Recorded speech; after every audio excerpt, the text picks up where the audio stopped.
발람이 하나님 주신 말씀을 발락에게, 즉 모압 왕 발락에게 말하지만 모압의 왕 발락은 이 발람의 예언, 하나님께서 발람의 입술에 딱 붙여주신 그 하나님의 말씀을 듣고도 믿지 않습니다.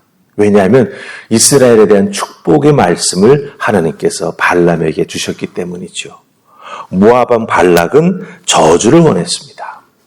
그래서 그 저주로 인해서 이스라엘이 무너져 내리기를 원했던 것이죠. 그런데 자기가 원치 않았던 축복의 말씀을 하나님께서 발람의 입술을 통해서 하시니 그 하나님 말씀을 듣고 싶지도 않았고 믿고 싶지도 않았다라고 하는 것이죠. 여기서 우리가 잘 보십시다. 왜 발락은 발람의 예언의 말씀, 하나님 주신 말씀을 듣지 않고 믿지 않았을까요? 다른 것 아니죠.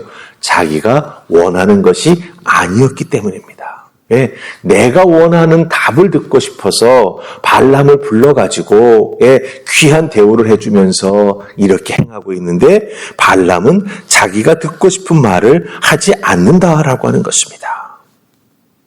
그래서 오늘 말씀 보면은요, 두 번째 예언을 또 듣고 싶어가지고 발람을 다른 곳으로 데리고 갑니다.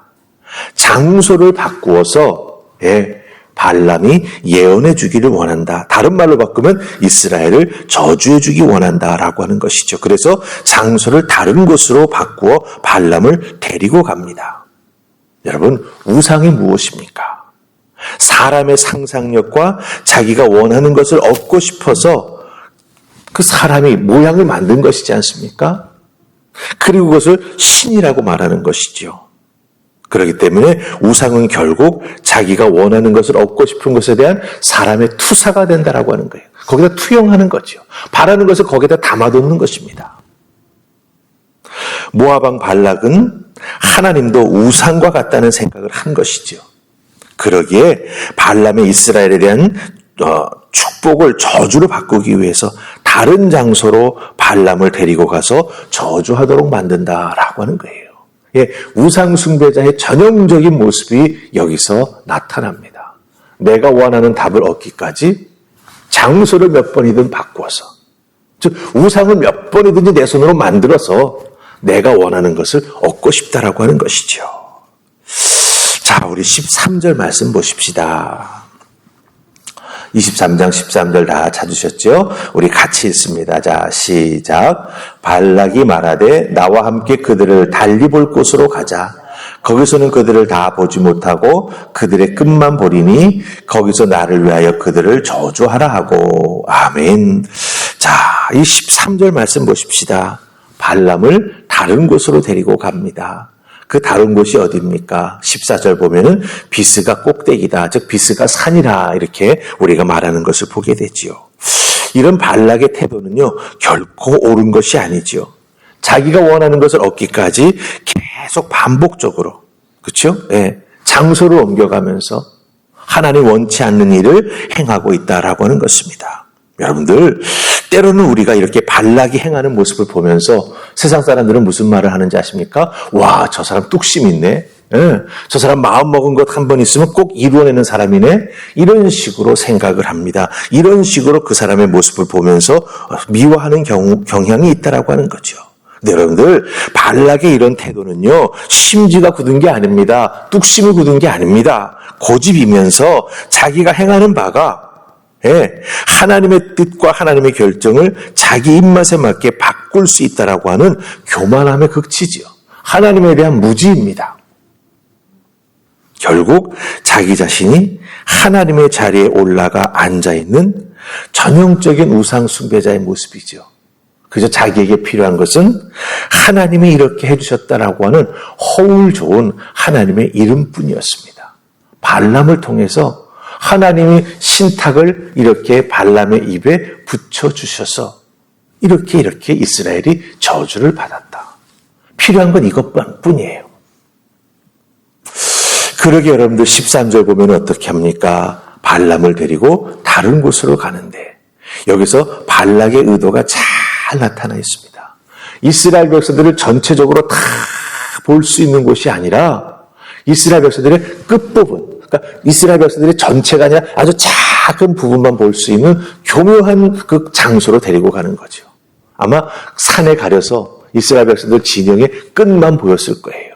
그러니 이스라엘 백성들은 저렇게 작은 숫자의 백성이니 네가 저주하기만 하면 저들은 무너져 내릴 것이다. 이런 생각을 하면서 그 이스라엘 백성들의 진영의 끝만 보여주는 비스가 산꼭대기로 데리고 올라간다라고 하는 거죠. 이스라엘을 바라다보는 관점과 장소가 바뀌면 이스라엘이 별 볼 일 없는 백성, 이것처럼 보이기 때문에 이스라엘에 대한 저주를 얻어낼 수 있을 것이다 라고 발락은 생각했던 것입니다. 여러분들, 이스라엘이 강한 백성이 될 수 있었던 것은 어디에 연유합니까? 눈에 보이는 이스라엘 백성들의 숫자에 거기에서 따라오는 것입니까? 아니지요. 이스라엘 백성들이 강한 백성이 될 수 있었던 것, 바로 왕을 이기고 애국에서 탈출이 나올 수 있었던 것은요, 숫자가 아니었습니다. 이스라엘 백성들을 지키시고 이스라엘 백성들을 이끌어주시는 사람의 눈에는 보이지 않는 하나님의 크신 은혜와 능력이 이스라엘 백성들과 함께 했기 때문이죠. 그래서 그들은 애굽에서 나올 수 있었고 광야를 건너올 수 있었다는 것입니다. 여러분들 기억하십시다. 우리들의 앞과 뒤에 하나님이 함께 해주십니다. 하나님이 우리를 지켜 보호해 주십니다. 세상 사람들이 어떤 관점으로 우리를 바라보든 그 세상 사람들의 관점은 결코 우리에게 중요한 게 아닙니다. 내가 신실하신 하나님을 바로 믿고 있고 내가 하나님을 의지하며 따라가고 있다라고 한다면 우리는 세상 사람들이 우리를 바라보는 것에 따라 우리의 운명이나 우리의 삶이 바뀌지 않습니다. 하나님이 보호하시고 하나님이 이끌어주시는 대로 우리의 삶은 축복받은 인생으로 살아가게 된다라고 하는 것이죠. 그러기에 우리가 더욱더 깊이 생각해야 될 것은 무엇입니까? 하나님이 나를 어떻게 바라보시느냐. 이게 중요한 거예요. 발락이 이스라엘 백성들을 어떻게 바라보느냐, 어떤 각도에서 바라볼 수 있도록 교묘하게 장소를 만들고 바라보게 만드느냐, 그건 중요한 게 아니라고 하는 거예요. 왜? 그것은 얼마든지 속일 수 있는 것이죠. 프레임을 뒤집어 씌워가지고 이렇게 바라보도록 만들 수 있다라고 하는 거예요. 얼마든지 조작할 수 있다라고 하는 거죠. 무엇이 사람의 관점은. 그러나 하나님이 우리를 바라보시는 것은 바뀌지 않습니다. 하나님이 우리를 바라보실 때 참으로 하나님 믿고 의지하는 하나님의 자녀임을 우리 하나님께서 우리를 보시면서 잘하고 있구나라고 말씀해 주실 수 있도록 우리는 하나님 한 분만 따라 나아가는 귀한 믿음의 사람 다 되시기를 주님의 이름으로 축복합니다. 아멘. 자, 이제 우리 25절 말씀 보십시다. 25절 말씀입니다. 다 찾으셨습니까? 자, 우리 같이 읽습니다. 시작.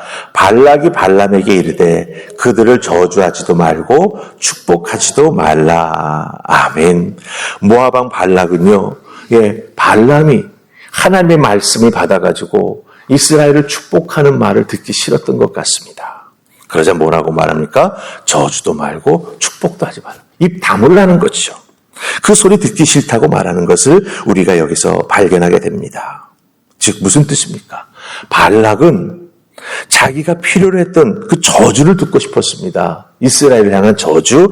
그런데 그 저주를 듣지 못하고 오히려 이스라엘을 축복하는 발람의 그 예언을 듣게 되니까 얼마나 화가 났겠습니까? 그러니까 저주도 말고 축복도 말하라.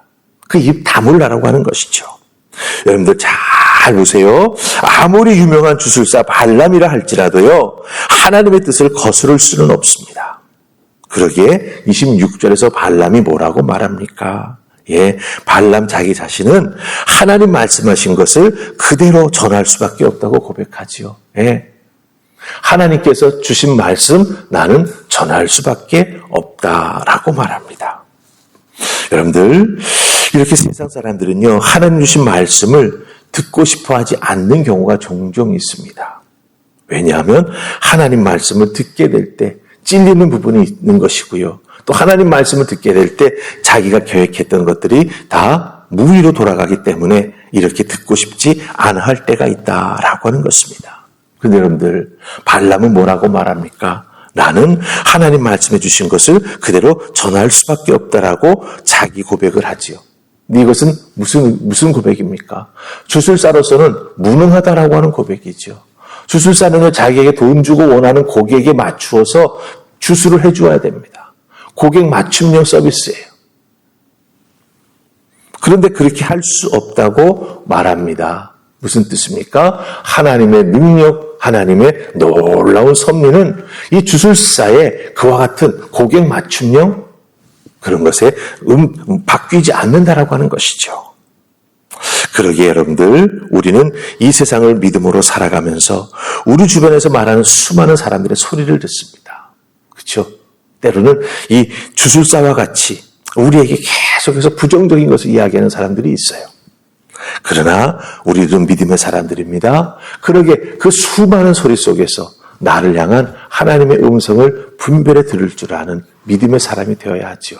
근데 중요한 건 나를 향한 하나님의 음성이 어떤 것인가, 하나님 말씀이 어떤 것인가를 우리가 분별하기 위해서는요, 중요한 레퍼런스, 이제 참고 자료가 있어야 됩니다.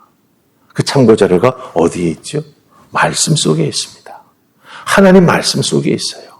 이 하나님 말씀 우리가 잘 읽고 깨달아 알고 묵상하고 또 하나님 말씀의 흐름을 잘 알아야 하나님께서 나에게 때로는 너 이거 바꿔야 돼. 이거 너 정말 잘못하는 죄악이야. 라고 딱 지적해 주실 때, 다윗이 하나님 앞에 죄의 지적함을 딱 받았을 때 어떻게 했지? 깨달아 알고, 그 지적해 주시는 하나님의 음성을 통해서 자기를 돌아보고 깨달아 알 수 있게 되는 거예요.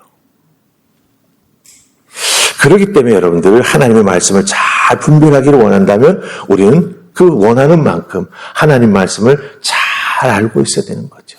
읽고 묵상하고 내 것으로 만들어서 하나님 주신 하늘의 은혜를 통해서 하나님의 능력을 인정하며 내가 원하는 지름길이 아니라 할지라도 하나님 돌아가게 만드시는 그 길이라도 하나님의 뜻이면 순종하며 따라 나아가는 믿음의 사람이 될 때 하나님께서는 그 길을 걸어가는 동안 우리를 다듬어 하나님의 사람으로 만들어주시고 말로 표현할 수 없는 하늘의 은혜와 축복을 저희들에게 더하여 주실 수 있습니다.